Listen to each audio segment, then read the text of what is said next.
ওই ম্যাডামের চোখের দিকে তাকাবে না, না হলে কিন্তু তোমরা বিলীন হয়ে যাবে। কি বলো এইসব? আরে তুই পাগল হয়ে গেছিস নাকি? ম্যাডামের চোখের দিকে তাকালে কিছুই হবে না, আমি দেখবো। আরে বাচ্চারা, তোমরা আমার চোখের দিকে দেখো, তাহলে গিফট দিব।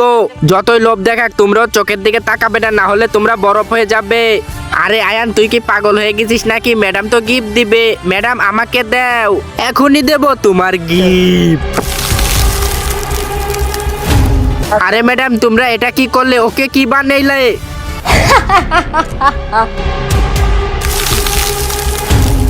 আমি এতক্ষণ ধরে এটাই তো বলতে চাচ্ছি, কেউ ওর চোখে দেখবা না। এখন আমরা করব কি? শোনো বেটা, আমি তোমার আম্মি বলতেছি, তাড়াতাড়ি বাড়ি চলো, স্কুল ছুটি হয়ে গেছে। আম্মি? আরে আয়ান, তুমি আমার কথা শোনো, তোমার সব দোষই বরফ হয়ে গিয়েছে। হ্যাঁ, তুমি যদি এই ছবিটা ভালোবেসে থাকো তাহলে কিন্তু ভিডিওতে একটি লাইক করে চ্যানেলটা সাবস্ক্রাইব করো, আর না করলে বুঝবো তুমি এই ছবিটা ভালোবাসো না। বন্ধুরা, যতক্ষণ না আমি উপরে দেখবো ততক্ষণ তোমরা লাইক শেয়ার করতেই থাকবে।